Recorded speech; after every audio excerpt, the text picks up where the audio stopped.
여러분, 세상에는 우리가 상상조차 못할 별별 풍습과 전통을 지닌 마을이 아직도 남아 있습니다. 오늘 제가 들려드릴 이야기는 바로 라오스 깊은 산골짜기, 지도에도 잘 표시되지 않는 작은 마을에서 벌어진 한 한국 중년 남성의 믿기 힘든 경험담인데요. 그곳엔 지금도 외지인에게 아내를 빌려주는 특별한 가족 대우를 해주는 오래된 전통이 내려오고 있다고 합니다. 본격적으로 이야기를 시작하기 전 구독과 좋아요, 알람 설정 부탁드립니다. 이야기의 주인공은 올해 62, 이름은 박철수 씨. 서울 동대문에서 작은 인쇄소를 운영하던 평범한 가장이었습니다. 하지만 세월이 야속했죠. IMF 외환위기 때 한순간에 사업이 무너지고 빚 독촉에 시달리다 결국 아내와도 이혼. 믿었던 자식들마저 바쁘다는 핑계로 연락이 끊긴 지 오래. 하루하루 편의점 도시락으로 끼니를 때우며 좁디 좁은 고시원 방에서 TV 소리만 친구 삼아 살아가던 어느 날. 문득 이대로 죽긴 너무 억울하다는 생각이 들어 무작정 여행길에 올랐습니다. 처음엔 국내 여기저기를 떠돌다 우연히 손에 쥔 항공권 이벤트에 당첨돼 생전 처음으로 라오스라는 나라를 찾게 됐다고 하는데요. 이왕 이렇게 된 거, 어디 외딴 마을에서 조용히 술이나 마시다 돌아가자는 심정으로 발길 닿는 대로 길을 나섰다던 철수 씨. 그러다 도착한 곳이 바로 오늘의 이야기가 펼쳐질 라오스 산골 오지마을 반낭팡이었습니다. 이곳 반낭팡 마을은 외지인의 발길조차 거의 닿지 않는 깊은 산속에 위치해 있었습니다. 울창한 숲과 청명한 계곡 그리고 맑은 공기가 어우러진 천혜의 자연 속에서 약 300여 명의 부족 사람들이 옛 전통을 굳게 지키며 살아가고 있었죠. 도시의 소음과는 완전히 동떨어진 그곳은 시간이 멈춘 듯한 신비로운 공간이었습니다. 철수 씨가 처음 마을에 들어섰을 때 예상과 달리 마을 사람들은 오히려 그를 따뜻하게 맞아주었습니다. 외지인이면 흔히 낯설고 경계하는 법이지만 이곳 사람들은 달랐죠. 마을 어른들은 철수 씨를 가리키며 귀한 씨앗이라 부르며 존중을 표했습니다. 사실 이 마을에는 오래전부터 내려오는 특별한 풍습이 하나 있었습니다. 바로 외지인을 가족으로 받아들이는 전통인데요. 부족 사람들은 자신들만의 좁은 공동체를 유지하기 위해 외부에서 온 남성들을 단순한 방문객이 아닌 삶의 새로운 희망, 씨앗으로 여겼습니다. 이들은 외지인이 마을에 머무르는 동안 부족의 여성들과 특별한 인연을 맺고 새로운 가족을 만드는 것을 당연시했죠. 그만큼 외지인에게는 특별한 의미가 있었고, 마을 사람들은 철수 씨가 마을에 남아 함께 할 수 있도록 온 정성을 다해 환대했습니다. 부족장부터 시작해 젊은 여성들뿐 아니라 마을 어른들까지도 그를 가족으로 받아들이며 깊은 유대감을 쌓아갔죠. 철수 씨 역시 그런 환대와 전통의 마음을 열기 시작했습니다. 오래전부터 마음 한켠에 남아있던 외로움과 상처를 조금씩 내려놓으며 낯선 땅에서 새로운 삶의 의미를 찾아가기 시작한 겁니다. 알고 보니 이 마을에는 오래전부터 전해 내려오는 특별한 전통, 바로 씨앗의 밤이라는 의식이 있었습니다. 인구가 줄어드는 것을 막고 부족의 생명을 이어가기 위한 이 신성한 의식은 마을 사람들에게 큰 의미를 지니고 있었죠. 마을 어른들은 매년 외지에서 온 특별한 인연을 선택해 바타르라 불렀습니다. 바타르란 용기 있고 강인한 씨앗의 사내라는 뜻으로 그가 마을의 미래를 책임지는 상징적인 존재였습니다. 마을 사람들은 바타르에게 부족의 여인들이 함께 모여 축복을 내리고 새로운 생명이 움트도록 도우라는 의미를 담아 특별한 밤을 마련했습니다. 철수 씨 역시 그해 바타르로 선정되자 부족장의 집으로 초대받았습니다. 부족장은 진지한 표정으로 그를 맞으며 조용히 말했습니다. 철수 바타르, 당신이 이 마을에 희망의 씨앗을 심어주길 바랍니다.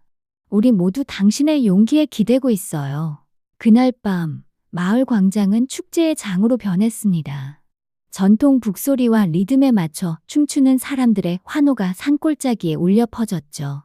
수백 명의 부족민들이 한데에 모여 축복의 술잔을 돌렸고 따뜻한 술기운의 분위기는 점점 무르익었습니다. 특히 부족장의 색다른 마을에서도 단연 돋보이는 미모와 매력으로 모두의 눈길을 사로잡았습니다. 첫째 뽀까 28는 크고 맑은 눈동자와 오동통한 볼, 그리고 빛나는 긴 흑발이 어우러져 마치 한 폭의 그림처럼 아름다웠습니다. 그녀가 웃을 때면 부드러운 입가에 맺힌 미소가 마을 사람들의 마음까지 따뜻하게 녹였죠. 둘째 뚜이 25는 쌍꺼풀 없는 고운 눈매와 새하얀 피부를 가진 청초한 미인으로 겉으로는 조용하지만 그녀가 내뿜는 은은한 미소에는 묘한 매력이 깃들어 있었습니다. 사람들은 뚜이의 차분한 태도와 자연스러운 우아함에 쉽게 끌려들곤 했습니다. 막내 뚜얀 22은 쾌활한 성격과 장난기 어린 눈빛, 또렷한 이목구비가 특징이었습니다. 그녀는 언제나 밝은 에너지로 마을 분위기를 살리며 모두에게 사랑받는 존재였죠. 이 아름다운 세 자매가 함께 사는 부족장 집에서 마을의 오랜 전통에 따라 바타르로 선정된 철수 씨는 특별한 의례를 치러야 했습니다. 부족장은 정중하게 설명했습니다. 이 의식은 단순한 행위가 아닙니다. 우리 마을의 미래와 생명을 잇는 축복의 자리이며 진심을 다해 임해주길 바랍니다. 철수 씨는 처음에는 예상치 못한 상황에 당황했지만 마을 사람들의 순수한 환대와 그들의 믿음이 담긴 눈빛을 보며 마음이 누그러졌습니다. 그는 점차 이 전통이 단순한 의식 이상의 깊은 의미를 지닌다는 것을 깨닫고 부족장 가족과 마을 사람들을 존중하며 그 전통에 따르기로 마음먹었습니다. 그날 밤 부족장의 집은 향긋한 꽃향기와 은은한 촛불빛으로 가득 찼습니다.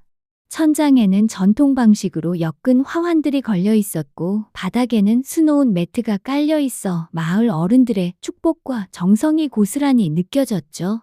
집안 곳곳에는 마을에서 직접 만든 허브와 꽃들이 놓여져 신성한 의식을 더욱 깊고 풍성하게 만들었습니다. 마을 어른들은 원형으로 둘러앉아 잔잔한 전통 음악에 맞춰 손뼉을 치며 춤을 추기 시작했습니다. 그들의 몸짓은 수백 년 전부터 이어져 온 축복의 춤으로 씨앗을 뿌리고 풍요와 평화를 기원하는 의미가 담겨 있었습니다. 숨죽인 가운데 철수 씨는 점점 그 무게와 진심을 느끼기 시작했죠. 세 자매는 한층 더 화려한 전통 복장을 입고 등장했습니다. 고운 실로 수놓인 저고리와 치마가 몸에 부드럽게 감기며 머리에는 화려한 꽃장식이 얹혀 있었습니다. 그들은 한 사람씩 조심스레 철수 씨의 손을 잡고 씨앗의 방으로 안내했는데 그 손길은 마치 오랜 시간 기다려온 따뜻한 위로 같았습니다. 씨앗의 방은 마을에서도 가장 신성하게 여겨지는 공간으로 촛불의 은은한 빛 아래서 서로의 눈빛과 마음을 나누는 자리였습니다. 철수 씨는 세 자매가 보여준 조심스러운 미소와 다정한 손길 속에서 그간 쌓여온 외로움과 고독이 조금씩 녹아내리는 듯한 느낌을 받았다고 합니다. 그 순간만큼은 세상 누구보다도 따뜻하고 소중한 존재가 된 듯한 기분이었다고 전해집니다. 마을 사람들은 이 시간이 단순한 의식이 아니라 새로운 생명의 씨앗을 심는 신성한 순간임을 알고 있었습니다. 서로의 마음이 맞닿는 그 순간에 철수 씨와 세 자매 모두가 깊은 유대감을 느꼈고 이는 앞으로 이어질 새로운 가족의 시작이자 마을의 미래를 잇는 다짐이기도 했습니다. 다음 날 아침 마을의 고요함이 막 깨어날 무렵 예상치 못한 손님이 철수 씨의 방을 조용히 두드렸습니다. 문을 열자 부족장의 부인인 부안이 서 있었는데 그녀의 존재감은 마치 햇살처럼 환하게 빛났습니다. 45세라는 나이가 무색할 만큼 고운 피부와 탄탄한 몸매, 아담하지만 우아한 키를 가진 그녀는 마을에서도 단연 손꼽히는 아름다운 미시 여인이었죠. 부하는 차분하면서도 단호한 눈빛으로 철수 씨를 바라보며 말했습니다. 철수 씨, 우리 집안에 더 큰 복을 내려주길 바랍니다. 그녀의 목소리에는 오랜 세월 이어져 내려온 전통과 믿음, 그리고 간절한 소원이 담겨 있었고 그 말에는 마을 사람 모두가 기대하는 무거운 의미가 실려 있었습니다. 처음에는 당황하지 않을 수 없었던 철수 씨였지만 부안이 내비친 소박한 미소와 따뜻한 태도는 그가 이 의식을 거부할 수 없게 만들었죠. 마치 세상의 모든 무게를 내려놓고 진심으로 받아들여야 하는 듯한 순간이었습니다. 의식은 전날 밤과는 또 다른 신성한 분위기 속에서 치러졌습니다. 부하는 전통 의상을 우아하게 차려입고 허리춤에 꽃장식을 달아 마을 여인들의 존경과 사랑을 한몸에 받고 있음을 보여주었죠. 철수 씨는 그녀의 부드러운 손길과 진심 어린 눈빛에 이끌려 이 특별한 순간이 앞으로 마을과 자신 그리고 새로운 가족에게 어떤 의미를 지닐지 깊이 깨닫게 되었습니다. 이 의식을 통해 부안과 철수 씨 사이에도 새로운 유대가 싹트기 시작했고 마을 사람들은 이 관계가 마을의 번영과 풍요에 더욱 큰 힘을 실어줄 것이라 굳게 믿었습니다. 그렇게 또 한 번의 씨앗의 밤은 새로운 복과 희망을 품은 채 마무리되었습니다.